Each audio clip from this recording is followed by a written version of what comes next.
welcome back, everyone. This is the Chappie and Bengals podcast. I am your host, Bengals. My co-host here, Chappie, brought to you by Play Action Sports. Today we're going to be going over the week. What is this? Week 15 in the NFL. 15. Yeah. Holy shit! How did we get here, man? Feels like I just blinked. It's week 15 already. It's crazy to me. Wild. But we're going to go over kind of Thursday night football too. More headlines than you would think for a Thursday night game. A Thursday nighter. Completely best wild. of the season. Guaranteed. The most uneventful game with the most headlines. Pretty crazy. Awesome. Crazy to see. What a way to kickstart the fuck? fantasy playoffs with a game that has no touchdowns in it. Just the right way to start. start. Every fucking team out there that has some of these guys on it. Like right out the gate. Yeah, if you're playing Cooper Kupp, you're feeling pretty damn good about the start of this week. That's for sure. Cooper, and if you started Deebo, them, not Purdy, great. Not great. You're fucked. Plenty of headlines to get into there. So we're gonna actually start right there with the Thursday night game. And I mean, aside from the abysmal scoring and everything that was going on, I think the biggest headline that came out of this game was the Devondre Campbell news of him leaving midway through the game. And as Kyle Shanahan said, he just did not want to play. So, Chappie, I want to get your thoughts on Campbell leaving mid-game here. How you feel about that? I don't even think I have to say anything. The players, all of them, said it all at the same time, which was just, this guy's getting fucking cut. That's some bullshit. What is this? And then as of today, obviously, released, right? I think, do you see Kittle's presser too? Yeah. Just dog like shit. I've never been around that, and I never want to be around that again. You're gone. There was every single player was just like, this shit. No, we're not going to stand for this. You're filling in, and on top of that, you're gonna fucking do this. Who the fuck are you? This is the thing that blows my mind is he's actually a pretty good player, and I get it. You get. Dre Greenlaw's back after his injury, but Greenlaw's a hell of a player. He's the guy. Just wicked injury in the Super Bowl, just ran off the sideline. I'm not going to say it's one of those situations where it's the fucking main quarter, QB1 is in that scenario. And I'm not going to compare Greenlaw to a Brady, but then some guy comes in and goes no, what is this about? I don't know what the fuck were you expecting? You're a part of this team, you understand depth charts are everything to a roster, and Absolutely. You fill in when you are required to fill in, and obviously you're on the field when you need to, when other guys are taking breaks and shit because of how the schemes go. So it's holy fuck, I was laughing. I was what a move. What a balls move. And you're not going to get picked up. Who's going to pick you up? That's after the that thing. shit? Dude, that is your career. I understand that the game is emotional, and there's two sides to the story of everything. And I'm not just going to sit here and rip this guy a new one. I have no idea what actually happened on the sideline. True. But at the same time, man, that is your career. And we talk about, what's on film is on film. You just put that shit on film. It's a bold play. I just don't understand how any team is going to pick you up after displaying that in a primetime game. Yeah, no, that guy's going to the CFL. And even maybe not. That is wild, incredible man. to me to just walk out on your teammates like that. Funny enough, it's I saw this tweet by see if I can pull it up for you guys here, but quote is, the balls of Devondre Campbell to pull this shit that he did while Fred Warner is playing on a broken ankle. Greenlaw is back after 10 months of grueling rehab, and Charvarius Ward is out there after the death of his child. You have guys that are out there giving everything with the shit that they got going on in the background. Man. This team too. All of this team has been riddled with all season long, and you just go, I'm good. And they lost more linebackers in that game, and they needed him to go out there and to just be like, nah, I'm good. Wild. Wow. Yeah, you can just that's fucking wraps All on it your wraps. career, pal. See you later. Yeah, I will be shocked. Let's kind of watch this for Play Action Nation out here. See if this guy gets picked up at any point in time, and just kind of, maybe we're wrong on this, and the talent and depths of this shit. Maybe some shit team is going to pick him up because they need it. But like, that's just like, that explains what your franchise is in a nutshell when you do that. So if I see that happening, if I'm a guy on that team, I'm like, okay, you're picking up dudes with this kind of attitude. Like, what does that say to the rest of the squad? Absolutely. So there's no shot this guy's on a roster in the next year. No chance. I would love to hear the discussion he's having with his agent after pulling this shit. Because what do you want me to do here, pal? We're kind of fucked, buddy. You might want to start looking for your next career here, because this is going to take some time to settle this one down, and you're out of a job, bud. That's just bold move in a game, man, to just leave your teammates high and dry like that. Fucking crazy. But let's kind of talk about the lack of scoring, and not only that, the lack of execution on a part of, some San Francisco players. Cough, cough, Deebo Samuel. I mean, I don't mean to throw this guy under the bus, but at the same time, you want the ball, and you had opportunities to make some big plays in this game, and you're fucking dropping the ball. Yeah. Like, is Deebo cooked at this point? Is that it? I'm just seeing a downward trend from this guy, man. Yeah, well, he's had an interesting career, right? Like, his there definitely is an opportunity here where I think, he can revive this. I do think that the situation with what's going on right now is definitely a distraction. And then even last night, they mentioned a lot about the tweet that he had, and then going out and putting this on display is his buddy. That's your balls against the wall. That's like, that's a bad look. Yeah, you gotta put up or shut up at that point after you come out and do that. So no, this is what is he leading? He's leading the team. I think he's leading the league in drop passes.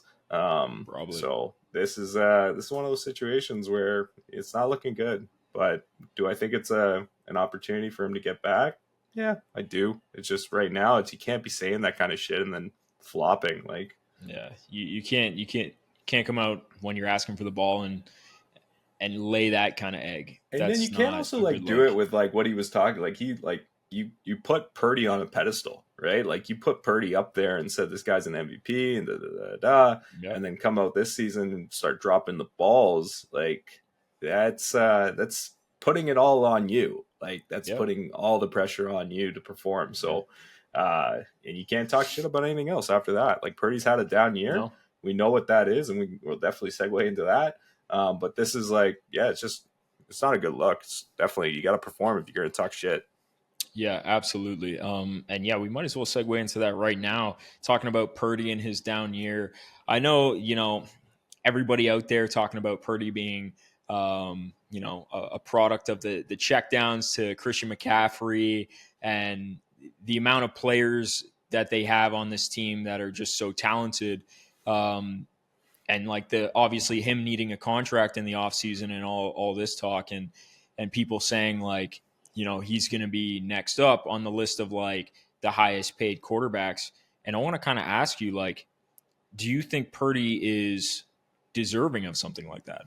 No, and it was said really, really well. Not sure who it was on the broadcast last night, but it was essentially that, hey, Brock Purdy, right? Off of last year, you pay that guy. This year looks rather pedestrian in terms of like the actual output that's coming from him, as well as what's being received on the other side of this, right?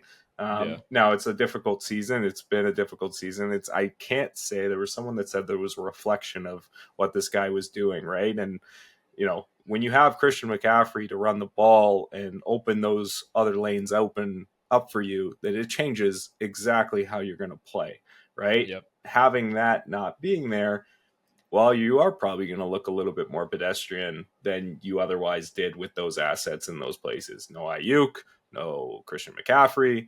These are big, big pieces to this offense. It changes everything in terms of how you have to manage things as a quarterback. So do I think he's worth the value of, what he was last year? No, I don't think he's going to get that same contract. Do I think he's absolutely a starter in this league? Yeah, I think he can be that guy. But he's not big money worth, in my opinion. No, he's a mid-range quarterback in this league. Like, yeah, I would agree with you, but the contrasting topic here is like it's the leverage of the lack of quarterbacks in the league to begin with, and them having to, right? When you go to the table and you argue these things, it's the same thing we talked about prior to the season with like Tua and Trevor Lawrence and this and that. Like those guys, I think we can both agree, were not deserving of being the highest paid quarterbacks in the league either. But what is a team to do if you're not going to pay them because somebody else is going to pay them that money, right? Yep. And I think when you look at this, it's going to be the same conversation with Brock Purdy. Is it just going to be a reflection of, you know, what the market demands essentially, as opposed to what he should actually get paid? Or is San Francisco actually going to put their balls on the table and be like, listen, pal, we've given you an amazing team to play behind here, and we need you to take this contract, and we think you're worth this, because he's still going to get paid good money. Oh yeah, but he's going to be up 40 million for whatever the case is, right? Like it's going to happen. But I think when you show, you know what I do? I say have a nice day, and I go and try and get that Sam Darnold guy back on your team. I think that's the other play that I've heard too is, and then Sam's got the leverage now because he's the one that's got like, because he obviously is going to be looking for a new contract, especially after what he's on a done. 1 year. Yeah. But I think it all just comes down to like who's available. Yeah. This is the big thing right now is the quarterback draft in the class that's coming in isn't great. Yeah. And it's just like, does San Fran go, well, we'll just find another one of you in the fucking draft? Like, that's a ballsy move, right? But San Francisco's also got a lot of players that are due up for contracts here, especially on the defensive side as well. A lot of talented players. And then you got like Christian McCaffrey. We don't know what the shelf life looks like for him either. Yep. I don't know what this team is going to look like. No, it is running out of clock. I will say that the window here isn't closed, but the door is shutting. Like that's the way I'm looking at this right now with San Fran is, you know, you got Kittle, you know, Ayuk's a good young piece that you're going to go with. Deebo is clearly having struggles here, and whether or not like he's still in that mid-range kind of like, you know, his opportunity is still in front of him. I'm not going to write this guy off, right, because of his age. Injuries have definitely been a struggle, but I'm not going to write it off. The other side of this, you know, like it's kind of, it's tight because CMC was a big part of this in the future. Now Jordan Mason's shown that he's capable. He got hurt, but he definitely showed that he was capable. So it seems like every running back that gets into this system has some sort of success, right? Like, well, they do, which is a great thing when it comes to getting an RB in there. Yeah, but let's like this team's just an interesting team. Is Purdy the guy there? Yeah, maybe, but could you lock in somebody else in a situation like Sam Darnold's played for this team? You know, he's now clearly developed further past than what he was when he played for them, right? So I think like if you're going for a guy that's, you know, a little bit more, I don't know. I know we said Brock Purdy at the beginning was like, you know, Deebo or whoever was going on about MVP. I definitely didn't agree with that, but he's no shot. Is he replaceable? And I think he is. Well, I mean, like the other thing too is you it doesn't matter who you are. Every great quarterback in this league has had talent, period. Yeah. The Tom Brady's, the Peyton Mannings, the Aaron Rodgers, everybody in this league has had talent at some point, and you need talent to be successful in this league. Yeah. Like you can't get around that.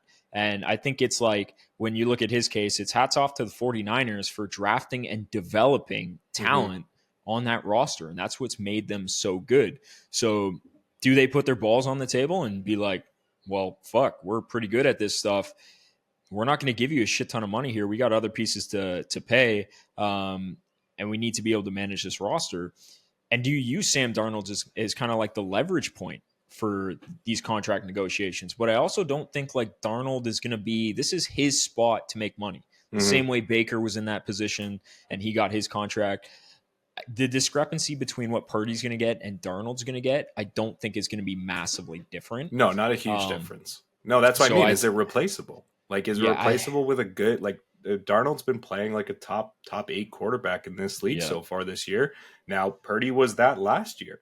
So can you get out that again? Is Darnold going to fall back and Purdy come back around? The one thing that I just kind of, as I'm going through this with Purdy's stats, is Purdy had a relatively solid strength of schedule that he was going up against last season. This is a completely different schedule with a completely different team that's coming out of it.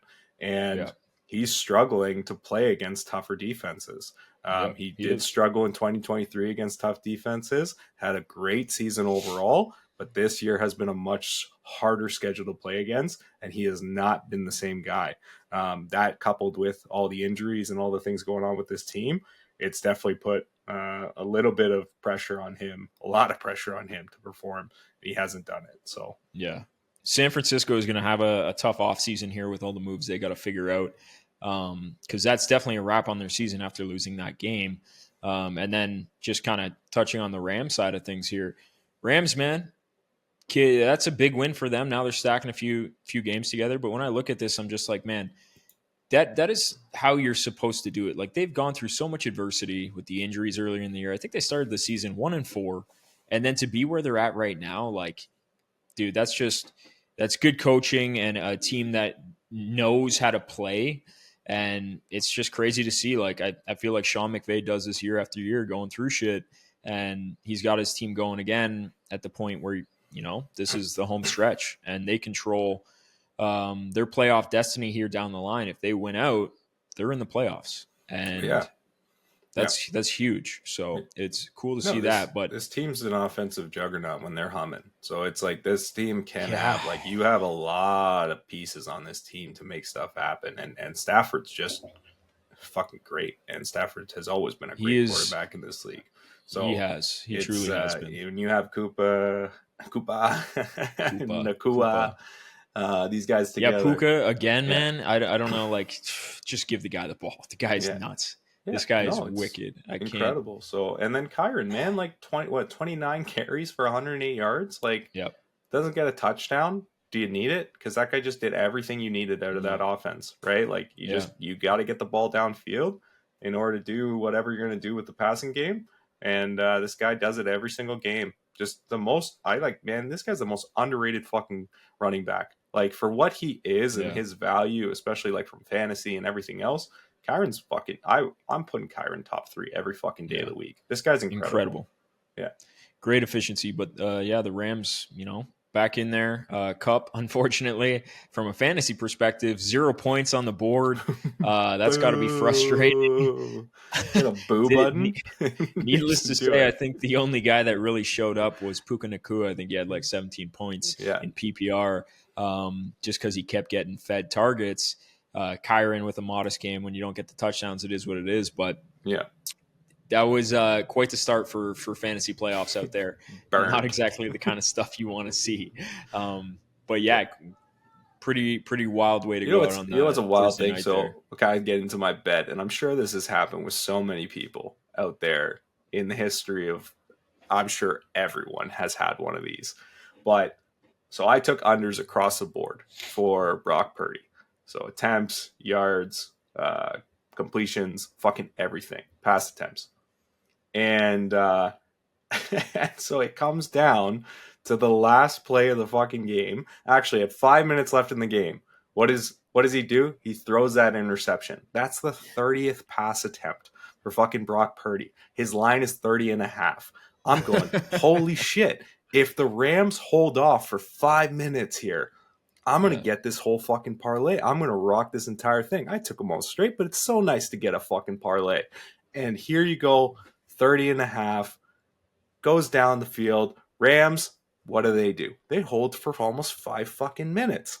Then, instead of, doing anything with 4-3 and you leave them at the fucking 10-yard line, whatever you want to do, they kick the field goal. That's fine. Okay, I get it.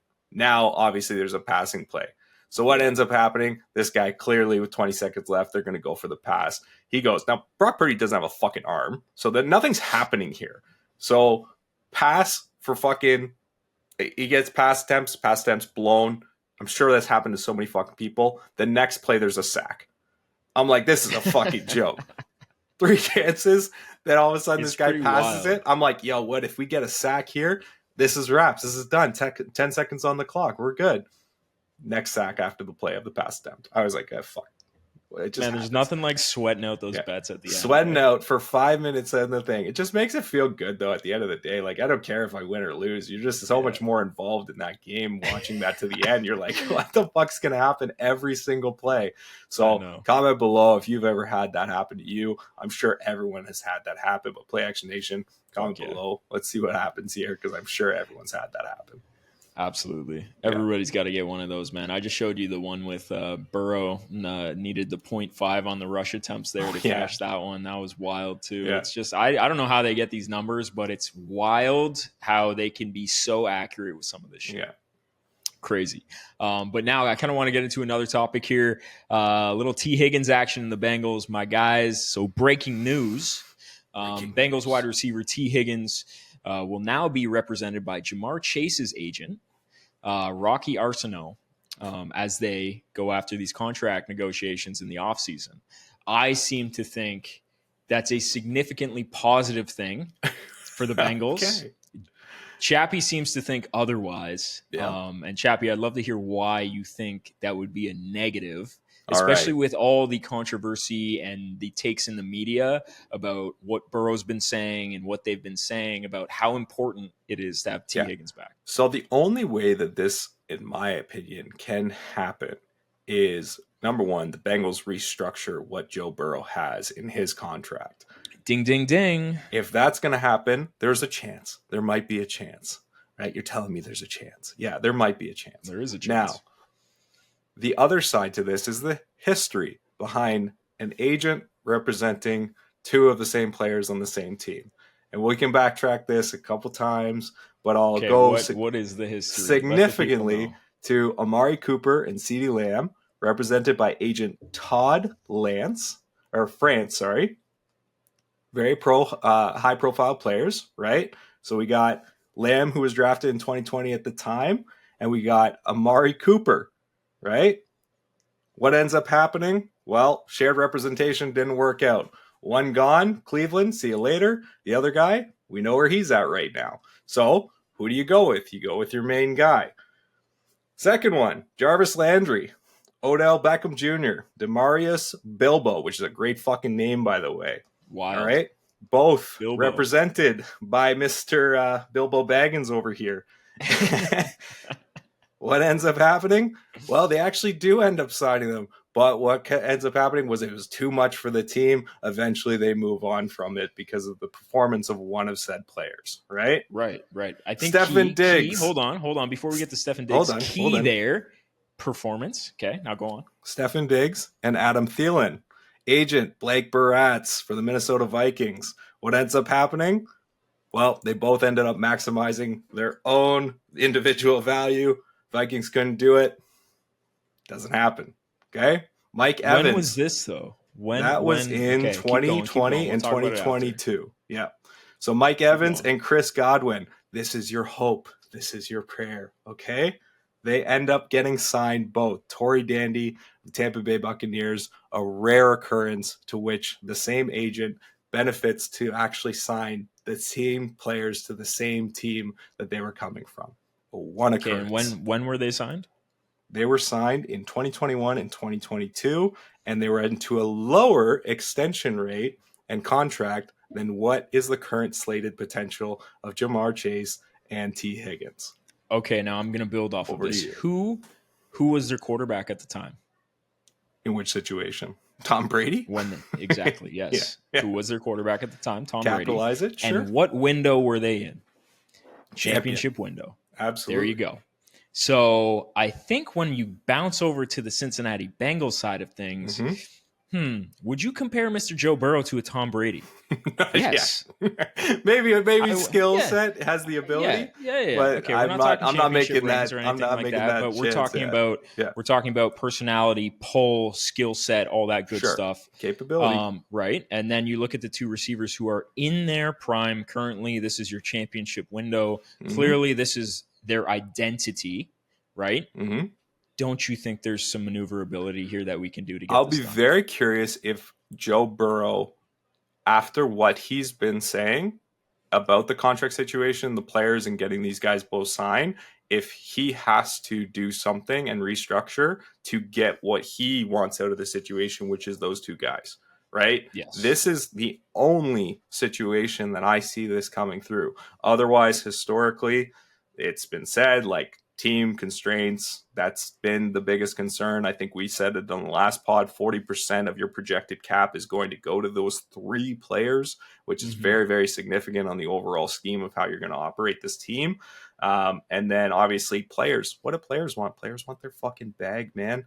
And players are going to go after their bag. Now, do some guys do this? Sure, some people do. Some people structure their stuff, but the agent is there for the individual, not the two of them. Now, this being a conflict of interest, this guy's representing both. Does he understand what's in each of these contracts? Absolutely. Can he make it work? Sure.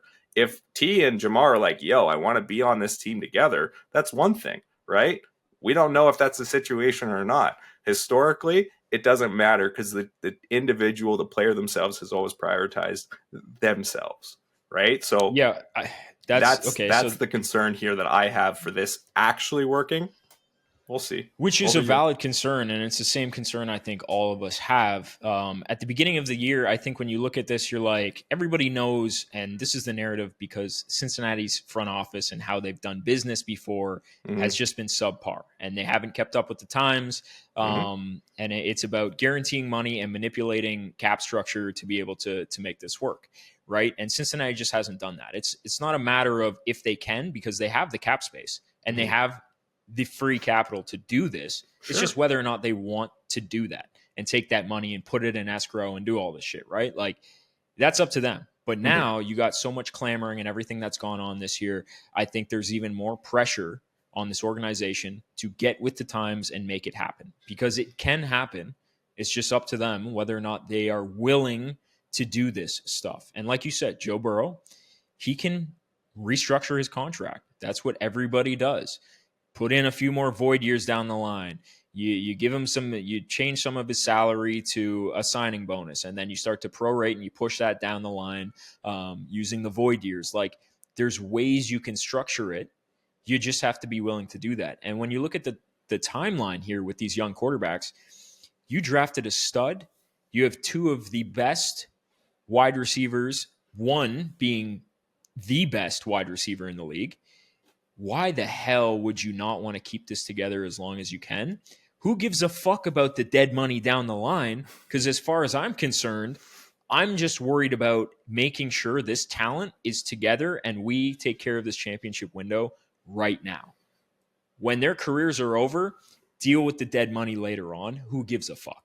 But right now, you do what you have to do to keep these guys here. And I don't know if you saw the interview with Jamar Chase, but he basically said blood basically wouldn't separate them from being family. Like, they are as close-knit as can be, these three guys. They came into the league together.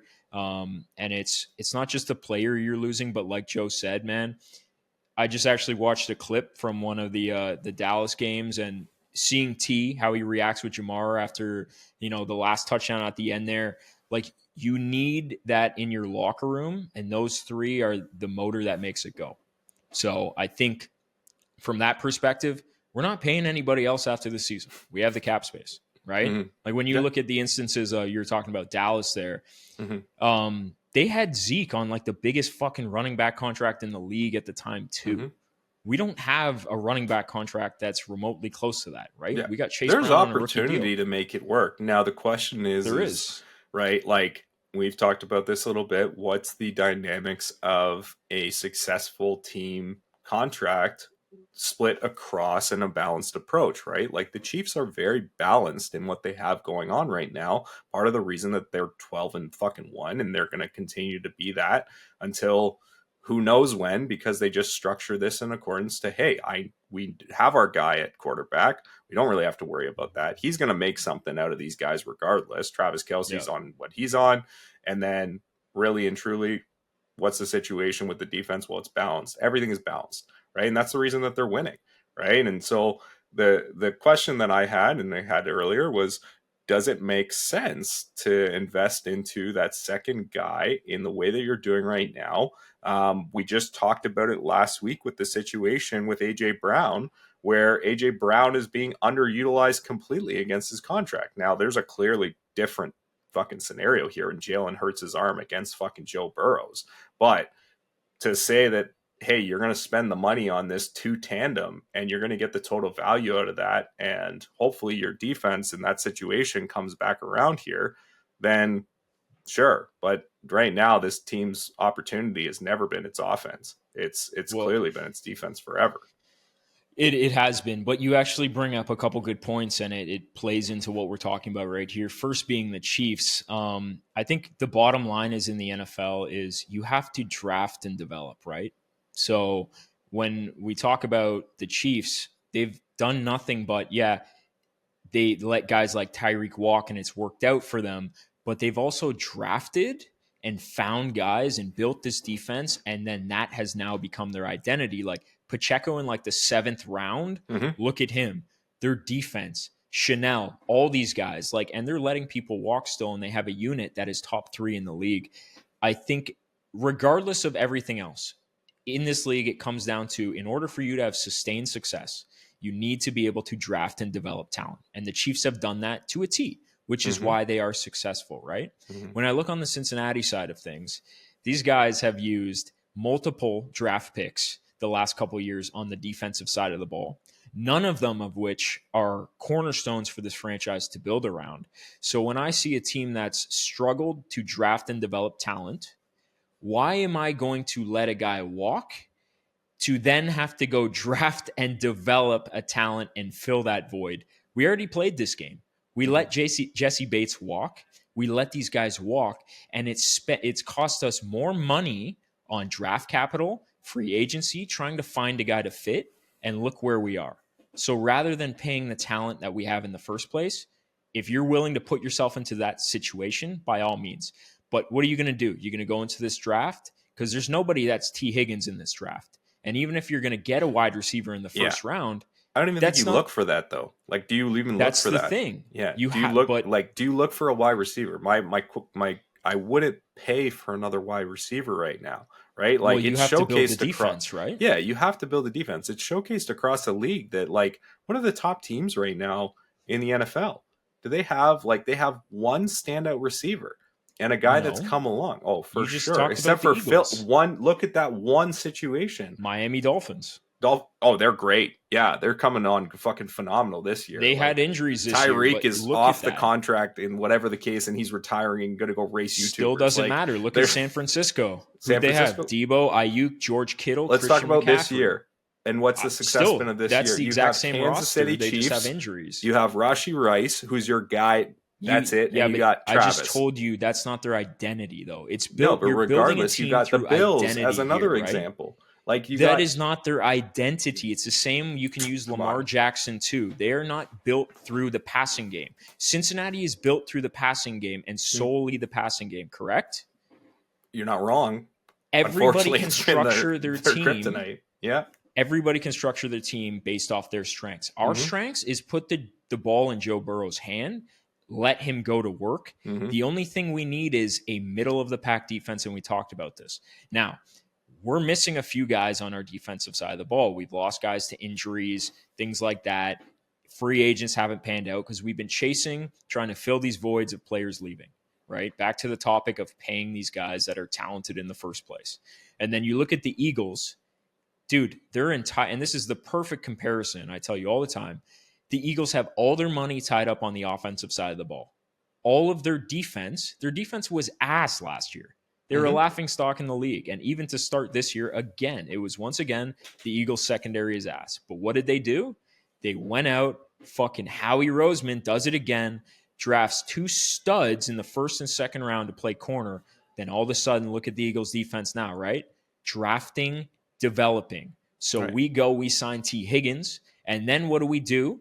When draft season comes around, you draft fucking talented players, plain and simple. You have to hit in the draft if you want to be able to do these things.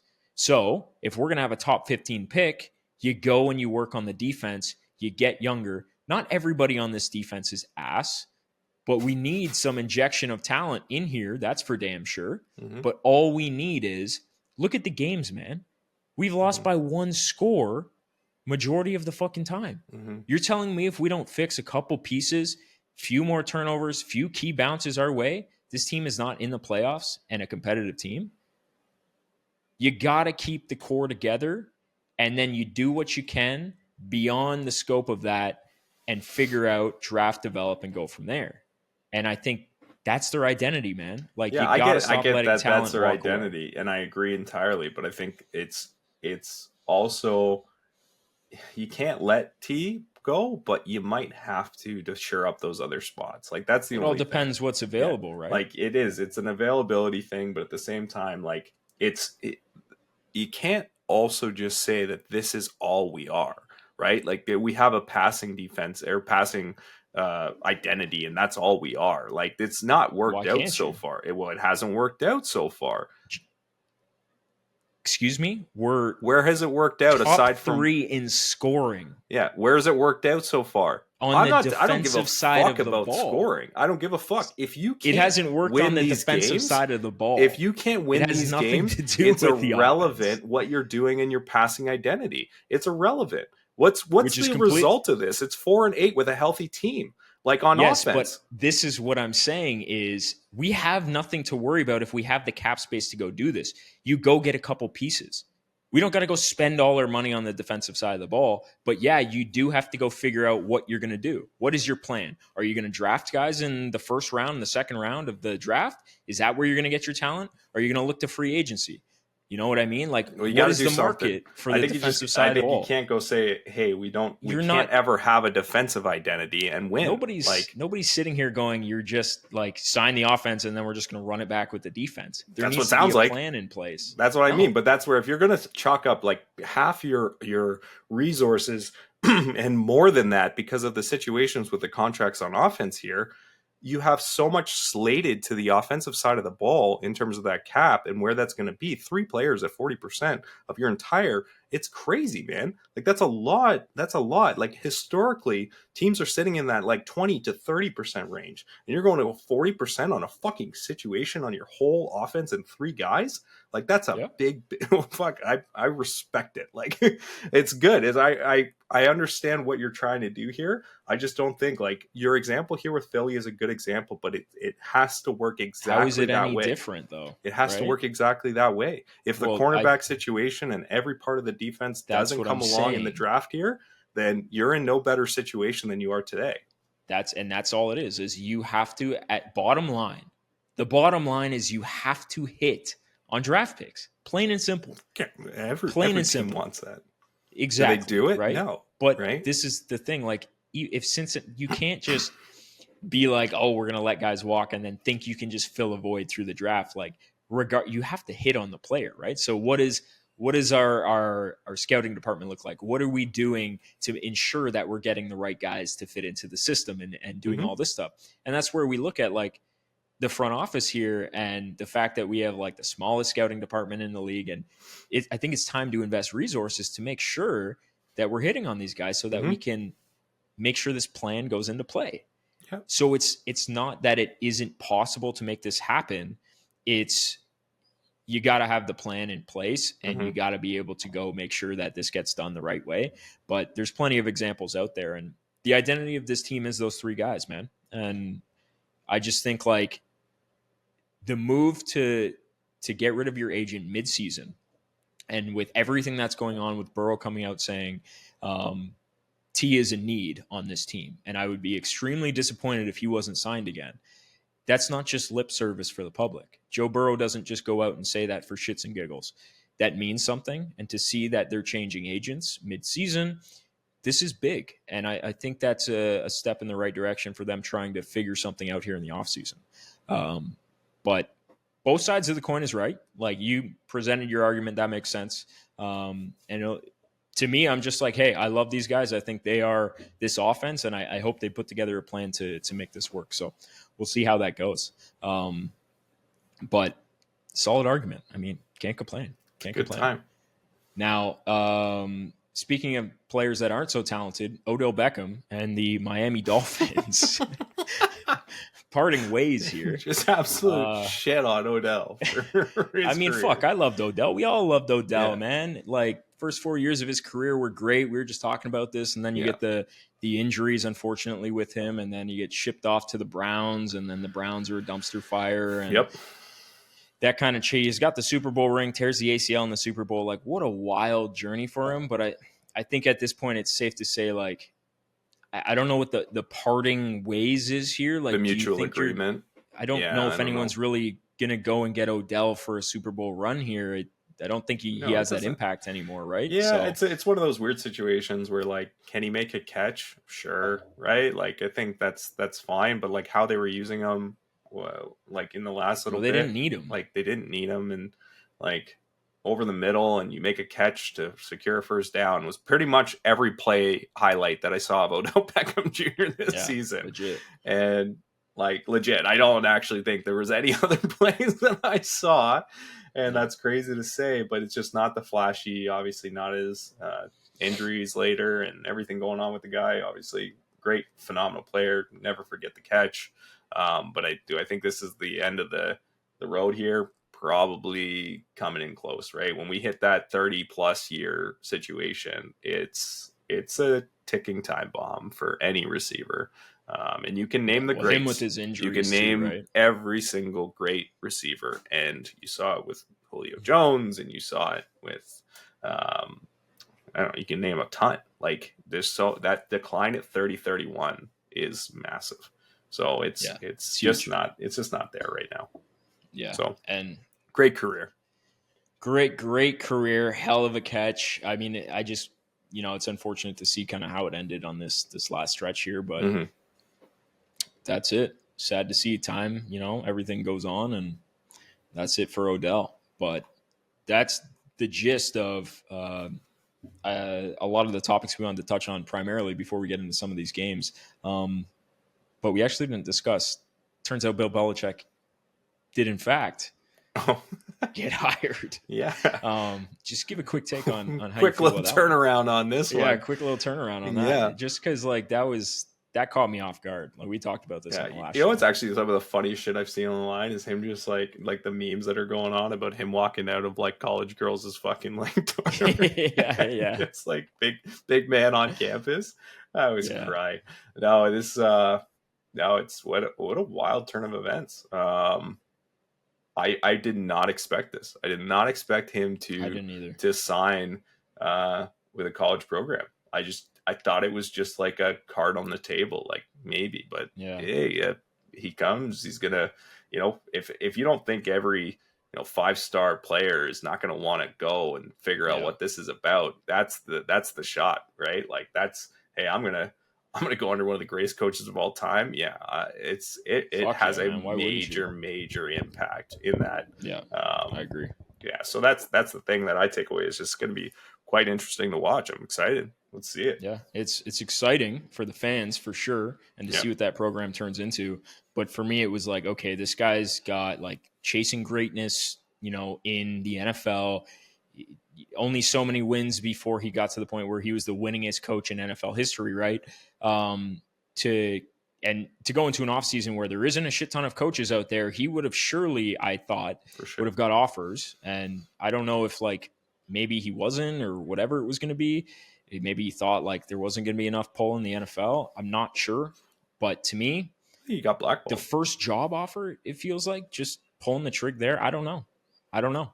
But is what it is. Be interesting to see how he does in college. But college is kind of turning into more like the pro leagues now, it's just close. With the NIL money and all that stuff too, right? Yep. So they'll definitely have some pull with the players. But all right, that's enough of the news and notes from around the league here. Let's get into some of these games for the weekend and touch on kind of some of the stuff that's going to stand out here.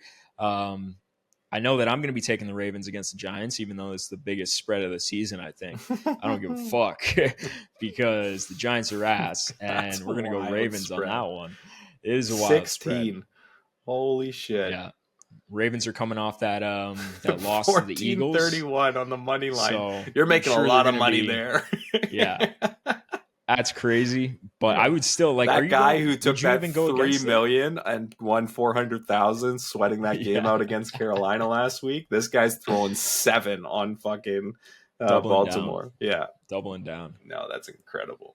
Yeah, but look at that. Like tell me you'd go opposite of that. Be really tough for the Giants against the run game to beat this team in their current state. So no, I think Baltimore's probably got this locked up. Now, is it 16 spread? Yeah, I don't. I've taken a 14 and 1 this year. I might go alternate spread 21 points. Yeah, Fuck it. You could push the line here. I don't know. Yeah, who's scoring on this team right now? Yeah, Giants, just so much going on with them. I just like they had a good showing. They almost actually won that game against the Saints there. I think that was the last push you're going to get from this team. Yeah. Baltimore, after that loss against Philly, I just think, and just all the clamoring of like the MVP talk, not including Lamar Jackson, yeah. I do think this team's just probably going to lay some pipe this week, man. Holy shit. Lamar. That's going to be wild. 50 points. Yeah. Whoever's got Lamar in your fantasy leagues, buckle up because it's about to be a show. I got Derrick Henry, so that's going to be fun. Holy shit. Yeah, that'll be interesting to I'm see. on a bye week in the other league, though, so it fucking doesn't matter. It's one of these situations. I got Mark Andrews. I need some shit. Keep feeding Mark. But I'm scared for the fantasy aspect, it's just going to get out of hand, and then you won't get any of the points later on because the game isn't close. But yeah. So we got Chiefs Browns. You said earlier, upset alert here.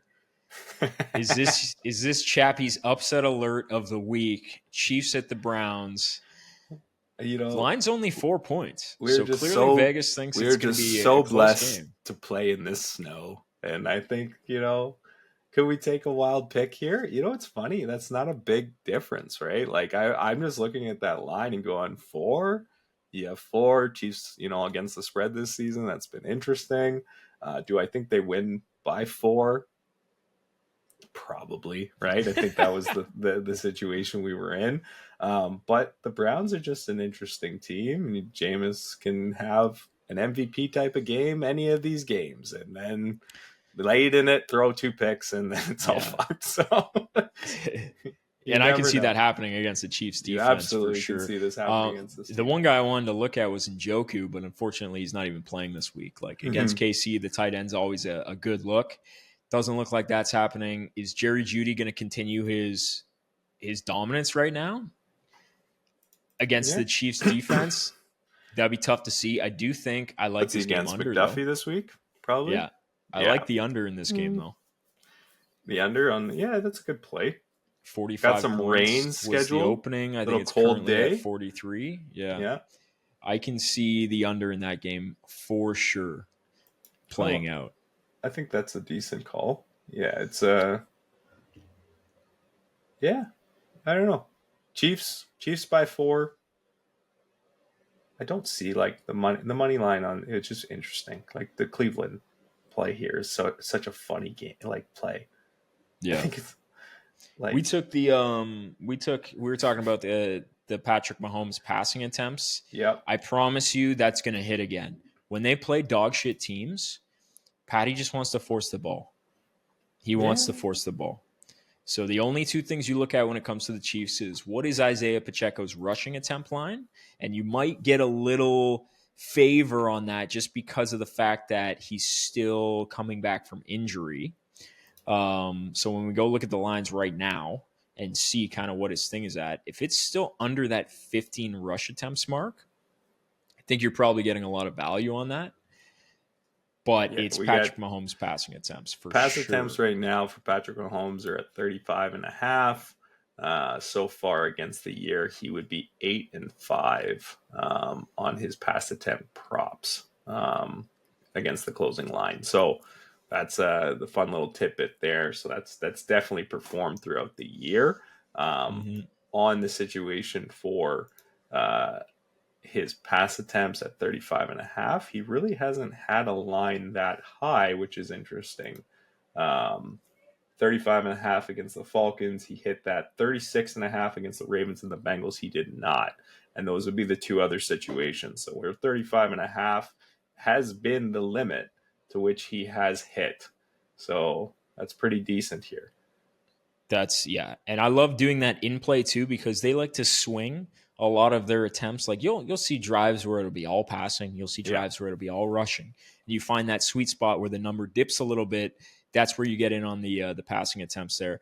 But the two other lines we talked about, the rushing attempts with Isaiah Pacheco, currently 13.5. The other line I actually wanted to look at, I'm going to swing over to LineMate here and kind of see what Nick Chubb's props have been from a player perspective, but his line's 11.5 currently.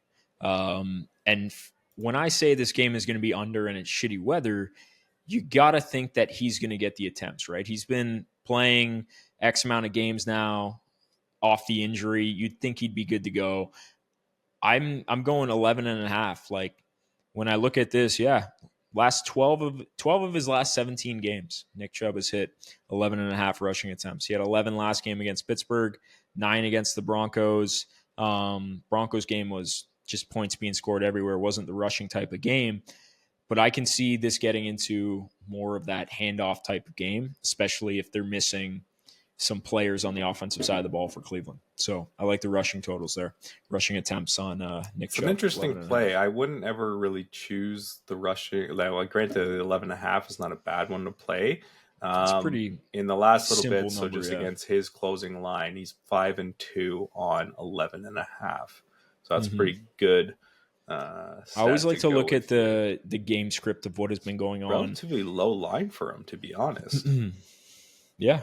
Well, the last couple games, he's only had 11 at Pittsburgh, 9 at the Broncos. He had 20 against Pittsburgh on that Thursday night game. That Thursday night game is the game I expect to see, and that's why I'm leaning towards those rush attempts. And then you had the week before that, it was 11. So he's kind of hitting around that 11 mark, and that was against the Saints, and they were down a lot, so you can't run the ball too much, right? So when I look at this, then his other games, the Chargers, the Ravens, more running type games, he had 15, 16. But that Thursday night game is kind of the game I expect to see. That's why I like the rushing attempts on that line. Fair enough. Boom. But I'm going to be cheering for the Brownies in that one. Go Browns. Because at this point, man, you look at the Bills game against the Lions, they're 10-3. The Chiefs are 2 games up on them right now at 12-1. I just don't see another AFC team taking this 1 seed. No. It's going to go through Kansas City, which is the last thing all of us want to see. That's for sure. I think we all got the narrative. We know what the story is. There's going to be some yellow marker involved, and Chiefs are going to the Super Bowl, and we just hope that the Detroit Lions can save us all from this misery. But the early slate of games is absolute dog shit compared to the evenings. Like, it's a fine line. You look at the games here. We got Cowboys, Panthers. Shout out to the Panthers. Great. Yeah. Yeah, 425 is great, which we'll talk more about. I'm glad you just slated Bengals in with the shit games of the day. Well, fuck, I don't know what to tell you. Tennessee never play in good NFL games, unfortunately. That's just, even when they were the 1 seed a couple years ago, their games were still ugly as ever. So that is just the type of football Tennessee plays. Yeah. But shout out to the Panthers, like I was saying, they're actually favored in a game for the first time in a little while against the Dallas Cowboys. So interesting there, but nothing really stands out. A lot of dog shit games. You got Dolphins, Texans. Sure, Texans are still fighting their way to the playoff spot. They really go. Honestly, you got Jets, Jaguars. Jaguars just lost Evan Ingram for the season. He's getting shoulder surgery, I think. And then the Jets, Breece Hall, questionable to play. Do you even play a guy like that at this point? No, like, what are we doing, right? Like, wrap it up. Let's see what we got going on here. Then Commanders, Saints. Funny enough, that Jets-Jaguars was the one game and one of the things that we posted that I thought 100% the Jets were going to potentially get that 4th win that I posted in that. I said 4th and 4 and whatever it was, right? 4-12 by January 1st. And yeah, I don't know. I don't know now with that information. Love that. The Jets fans themselves were like, and you guys can comment. I don't know where you're finding this other fucking win at. Like, God, it must suck. It's best for them to just lose out at this point. I said the same thing. And that's another storyline we didn't get into was the rumors surrounding Garrett Wilson. Potentially. Yeah, which is... Yeah, I don't know about that. We don't have to get into too much detail yet because it's just a rumor mill at this point. But Garrett Wilson asking potentially for a trade in the offseason here if things are not going to develop. When it fucking rains, what a it shit pours show for the Jets, man. Oh my God. They're the last organization to make it to the playoffs in forever, right? Like, fuck, man, the Jets. It's tough, man. To be a fan of the Jets, and this has been a running joke for a long while, unfortunately. It really has. That is it's just, oh my God, organization. I feel for the Jets fans out there, man. Sucks. Hopefully something goes your way here. But yeah, morning slate, pretty ass. Crap. Talked about the most important things there. The evening ones, what we want to talk about here is we got like a couple games that are meaningful. Mm-hmm. Cardinals against the Patriots is still meaningful for the Cardinals. They're still fighting their way in that division. Mm-hmm. That's a big game. I think the Cardinals have been losing, and they got to come out and they got to win something here. So Patriots is the perfect opponent to have. You got Colts Broncos. This is actually a pretty meaningful game when it comes to the AFC standings here. Mm-hmm. This is in Denver. We need the Colts to win. I went through the whole hypothetical scenario for the Bengals. It was wild. Safe to say, 3 teams to lose, 4 teams to win. I honestly don't give a fuck. I'd rather Bengals us to win lose. outright. Yeah, like no thanks. Broncos have to lose 3 of 4 games. We play them too. Yeah. So like Broncos got a tough final schedule. They got Chargers Thursday night. They got us, and then they got the Chiefs. So there's potential to lose all 3 of those games. Don't get me wrong. But I'm not holding out hopes, man. I'm sorry. Team, that bandwagon has sailed. I want a better draft pick. This team has needs. We just talked about it. We're not getting into that. Lock into that Colts, fucking Broncos. Draft. I'm still cheering for the Colts, though. Yeah. Just because I want to see some interesting shit happen down the stretch here. I don't want the playoffs to be settled right away. Yeah. But then you got Bills Lions. This is going to be a game a banger. I'm watching. Can't wait to watch this one. This is, I think, the Super Bowl that America is rooting for right here. Yeah. Yep. This is what we all want to see. I want to see Bills Lions in the Super Bowl. I want to be able to crack a beer and just enjoy Super Bowl weekend and not stress about the Chiefs three-peating or any of that bullshit. I just want to kick back and enjoy a football game where I'm not worrying about refs officiating calls or any bullshit like that. Yeah. So that's going to be wicked. We're going to tune into that. We got Bucks, Chargers. Bucks winning the division currently. Chargers, we talked about them. Chargers are pretty much a lock at this point for the playoffs. And then we got Steelers, Eagles. Steelers are without George Pickens again, which that's going to be tough against an Eagles team in Philadelphia. You got Packers, Seahawks, huge game as well. And then Monday you got some stupid dog shit Monday night Fuck, games. Man. Yeah, no need to talk about the Monday night Bears, Vikings. I hope Sammy just shits on Caleb in this one. And then Falcons, Raiders, and Kirk, buddy, you better throw a fucking touchdown against the Raiders. And if you don't, then I think it's the perfect get right game for Kirk here. Yeah, he needs to get right in the last 3 games. So yeah, what an interesting slate. Yeah, Bills Lions definitely the biggest game. Steelers Eagles great game. Packers Seahawks even at the night, it was just gonna be a good watch for Sunday night. And then definitely Bills Lions, man. 54.5 right now. Expect a lot of points. Don't know what the weather's looking like right now. Light rain in Detroit, scheduled in Detroit. Oh, we're in Detroit. Yeah, so you don't got to worry. Points will be scored.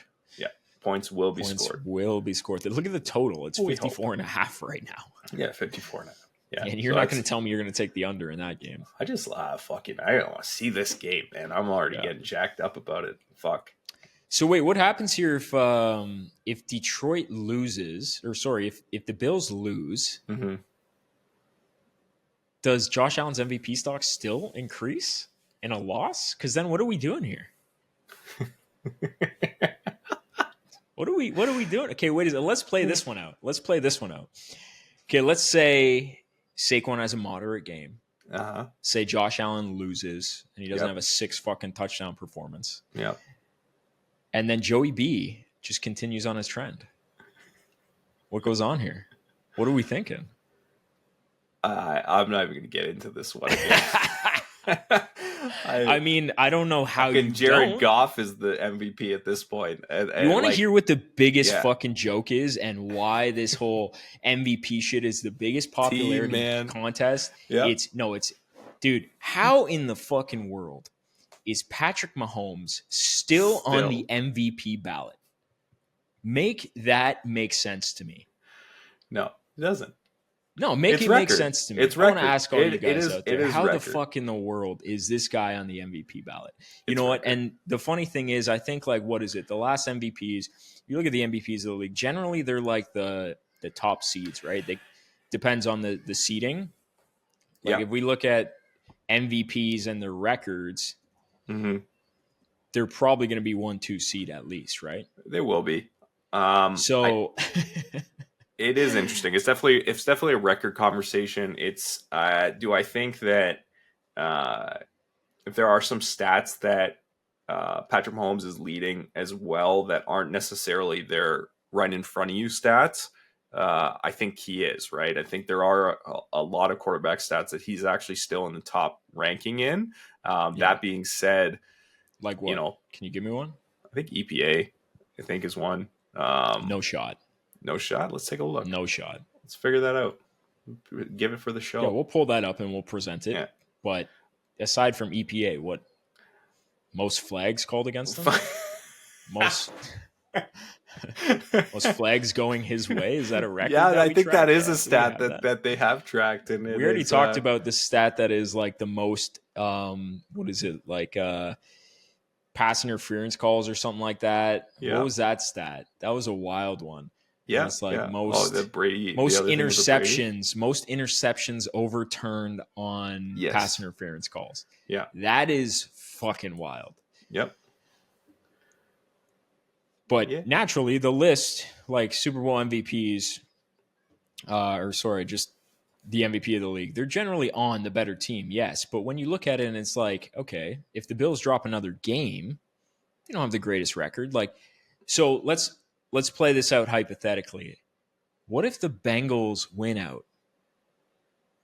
And the Bengals win out with Joe Burrow. I will and Jamar start Chase to level back that breaking argument. Records. Yeah. If they win out, then I think you can't not give that credit, right? Like, I do think if that happened and Joe Burrow led, because this is the big factor here, led that you keep fucking forgetting every time we have this conversation is Joe Burrow's leading this offense. Yes, but they're not leading to wins, right? All these other guys are leading teams to wins. What are you going to do, man? You can only play one side of the ball. I'm sorry that he can't play defense. Hey, I'm sure man, if he played defense, he'd Josh Allen could. Too.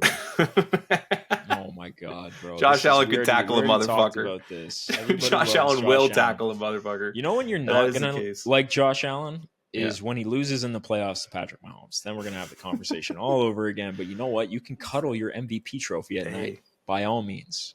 By all means, Lamar did. But even right now, look at the offensive player of the year. Yeah, I don't even think that's a shoo-in for Saquon right now with the way that Jamar is playing.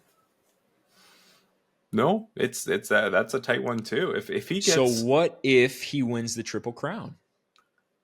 Well, what's your argument here? That if he wins the Triple Crown, then Joe automatic should win the MVP? No, not in relation. I'm talking about just Jamar, Offensive Player of the Year. If Chase wins the Triple Crown, how is he not Offensive Player of the Year? Yeah, no, I would agree with that. And especially it's a sneaky if he's bet, like, kind of looking at the odds as they stand today. If he goes for like, depending on what records get broken, because I think he has 15 touchdowns right now. The all-time record held by Randy Moss is 23. The two top guys, Randy Moss, and I can't remember who the second guy is, but Devontae Adams had 18. Yeah. And that's the closest to a guy that's playing currently. With 4 games left, I can see him breaking that. He could be top 3 when it's all said and done with touchdown receptions. Who knows? But I think that's got to be talked about. You can't just not entertain that. No, you can't not. Like, I do agree that if these things all go according to what we think they might, and the defenses if they ever squeaked into the playoffs, it's not even a debate. It's not even a debate. I still think it's very tough. Like, could you imagine with a 1% chance if they ever squeaked into the playoffs here? With a I 1% don't even chance want or to a like less dream less of than what two, could happen. let's just throw this off the thing because this is Hey, fairy tales and this is pixie dust as far why as I'm concerned. this is Like, why we watch Tinkerbell's sports, gonna though. visit Joe Burrow in his broken hen house, and she's just gonna sprinkle on some fucking dust to him, and he's gonna be like, "I'm an MVP. We're gonna win this, guys," and then it's gonna go on a magical run. Yeah, Peter Pan's gonna show up too, but like, fuck, like, bro, this is why we watch sports to begin with. It's a reality check I'm giving you today. Anything can happen, but I don't disagree. Anything can happen. We're we're laughing at hypothetical situations here, which is the gist of sports and talk shows, and this is what we do best. Absolutely is. So it doesn't matter, but that would be something to see. Absolutely. But I'm just, I'm hoping they play out strong. They get some records. At the end of the day, man, just enjoy it because we said week 15, this is going to come to an end and we're all going to be like, fuck, like wish football was there. So we're just going to enjoy it on this last stretch here. But let's actually do, for the viewers, I want to line up the games this week and I want to get your picks. Let's do a little head-to-head action here. Head-to-head. We're going to go picks, no spreads, straight up this straight week. Up. Let's go. Straight up. And we're going to rock through these games. Right, let's see what you got. So first game, we're going to start off with that Baltimore-New York Giants game. Don't think there's much to think about here. I will be going Baltimore Ravens. And you could even sign me up for they're going to win by 21 points probably. But Chappie, who you got? I gotta go with the Ravens. I'm gonna play this game. If the Giants win here, then fuck everything that exists. We'll just go with the Ravens as a 1,400 fucking Ravens, lock it in. You don't need to say anything else. Next game, we're gonna go the Bengals, Titans. I told you earlier, I actually don't like this spot for Cincinnati. Our offensive line is banged up. I do not like Tennessee's defensive front. It's strong. It's going to give Burrow a couple problems, I feel like. I think I'm actually going to go Tennessee here. Okay, I'm going to flip you on this one. I'm going to give you hope and fucking pixie dust, baby. Let's go Bengals. All right. You got Bengals, I got Titans. Now, let's go Dallas, Carolina. We just gave Carolina their flowers for being a favorite. What do you think? You going to roll with the Panthers this week, or are you going to go Cowboys? I'm going to go with the Panthers. Panthers straight up. Okay, I like that. I am going to roll with the Panthers as well. They've been playing well. I think that last game for Dallas was kind of the last injuries, man. Yeah, injuries too, but that was the last one, the straw that broke the camel's back for them. They had a bit of hope there, but I think Carolina's just reeling. They're playing a lot better, and I think they're going to beat the Cowboys too. So next up, Cleveland Browns, Kansas City Chiefs, the upset special spot potential. What do you got? We're going to go with the Chiefs. I cannot. I've been taking it all year. I will be going Chiefs as well. I do like the under in this game, but yeah, Chiefs are just a better team. Browns don't have Njoku. It's going to be a tough out for them. Next up, we got Dolphins at the Texans. Texans favored by 3 points here. Interesting. Closer than what I thought. Who you got? Dolphins. Just like that, eh? Dolphins. Interesting. I am going to go Houston because it's in Houston. They got their guys. They're healthy. Coming off the bye week, I think they package up the Miami Dolphins, and that's a wrap on their season. Next up, we got the Jets. We got the Jaguars. Battle of who can suck the most here. I mean, I think after last week, Jacksonville won. That was their last victory to end the season. I think Evan and Ingram going on the IR here. They're starting to get banged up. Jets are just fighting for pride at this point. Rodgers is still playing. I'm going to roll with the Jets. Who are you going?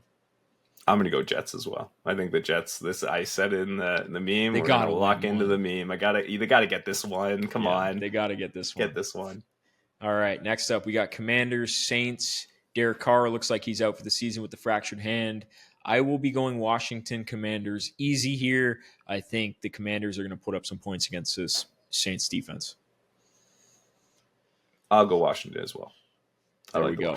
Lock it in. Next up, we got the game of the week, Buffalo Bills, Detroit Lions here. Love this. Gonna be a good one. I think I know who Chappie's taking in this one. Who you taking there, bud? You know what? Just you're taking Bills, bro. Don't stop it. Stop. You're on the Josh Allen train. Just reel it the fuck in, pal. That's your guy. Shut up. I'm just looking at all options here, thinking offense, defense. Oh my God. I'm thinking Gibbs, Montgomery against the Bills. I'm thinking Mara. I'm thinking Bills, me. baby. Let's go. No shit. No shit. You're thinking Bills. I will be going Detroit Lions here. Detroit's banged up, though, on the defensive side of the ball, which scares me a little bit. Yeah. But I think Buffalo got their shit kicked in last week, and I think that's more of a representation of what they actually are. You don't get the snow games to hide behind, nothing like that. You're in Detroit. I think this is going to be a big game for the Lions here. Lions win. Next up, we got Indy Broncos. Who you got in this game? Go Broncos. I think the easy play is the Broncos here with how they've been playing. I'm cheering for Indy in this game, but I, too, think the Broncos are going to win this game. Next up, Patriots at Cardinals. I think this is an easy one for me. What do you think? Say that again. We got Patriots at Cardinals. Who you going with? Patriots at Cardinals. I'm going to go with that fourth win for the Patriots. That's what I'm going to roll with. Whoa, that's fucking bold. Holy shit. Yeah, it is. Arizona's been getting their ass handed to them. They need to win a fucking game. I'm going Arizona. Yep. Lock it in. Next up, probably the next best game on this slate, Pittsburgh at Philadelphia. I already mentioned George Pickens out for this game. I think this is an easy one for me. I'm going to go Eagles. I don't even think about go Eagles, yeah. But I want to take the Steelers on the spread here. That's that I do. I think that might be the play. You want to take the Steelers plus 5.5? Yeah. Okay, I'll go head to head with you on this. I want to take the Eagles minus 5.5 in this game. Okay, let's do that then. Yeah, there we go. There's your head-to-head bet of the week. Head-to-head. You heard it here first on the Chappie and Bengals podcast. I have the Philadelphia Eagles minus 5.5. Chappie has the Steelers covering. I love the 5, man. The 5.5. That's such ugly a number. Shitty number, it's man. an ugly number. But I do think Russ without George Pickens is huge for them and that team. So I'm going to roll with the Eagles here, especially after all the controversy. This could be an AJ Brown game because of everything that's been going on. So I'm going to roll Eagles here. Yep. Okay. Fair. We got Bucks at Chargers. This is actually an interesting game. I'm not exactly sure who I'm going with just based off quick look. I'm going to go with the Bucks here. Man, Bucks definitely got more of the offense. I'm a little worried. Bucky Irving's injured right now. I'm not sure if he's going. When I look at the Chargers, they just lost Will Dissly. They've been pretty banged up. J.K. Dobbins is out. Their offenses looked kind of suspect. But I actually think that the Chargers are going to have a better showing here against a porous Buccaneers defense. I'm going to go with the Chargers straight up. Okay. Next up, Packers at the Seahawks. Seahawks been playing really well lately. They got a hold of that division right now. Packers also playing very well. This is a low-key, a big seeding game in the NFC, it looks like. Who are you going with? I'm going Packers. Yeah, interesting. I don't know. Seahawks are playing really well. It's in Seattle. Green Bay's never played well in Seattle, I feel like. Kenneth Walker's out again for Seattle. Geno's just like, it's just never a confident play with them. You're never like, fuck yeah, I'm back in Seattle.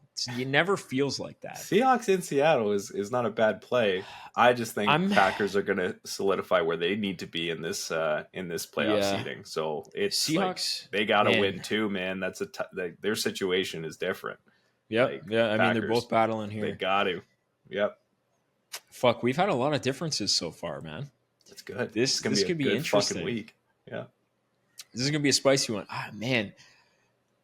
I'm going to fucking roll Seahawks at home. Okay. I'm going to roll Seahawks at home. I still think the Packers are a little bit suspect and they get away with stuff, but I'm going to go Seahawks. Okay. Now we got to get into these Monday nighters, fucking barn burners of games we got going here. Yeah. We got the Chicago Bears at the Minnesota Vikings. Nothing needed to be said here. Chappie will be taking the Minnesota Vikings. Yeah. I will also be taking the Minnesota Vikings. Bear season is wrapped.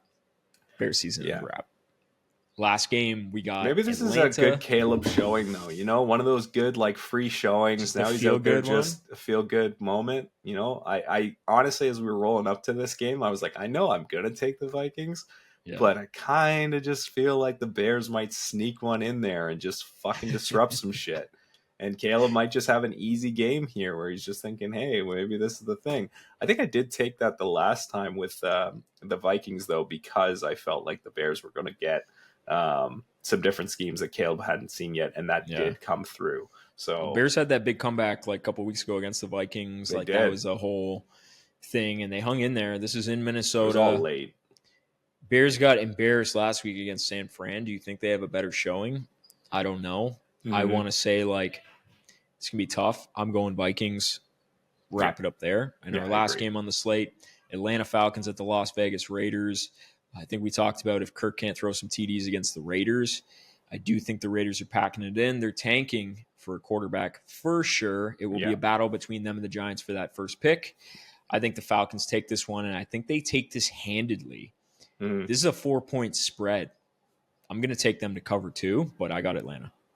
Yeah, I got Atlanta as well. I think this is one of those games that Raiders teams historically pull that dumb shit where they upset a team and then they pull out the fucking cigars in the locker room.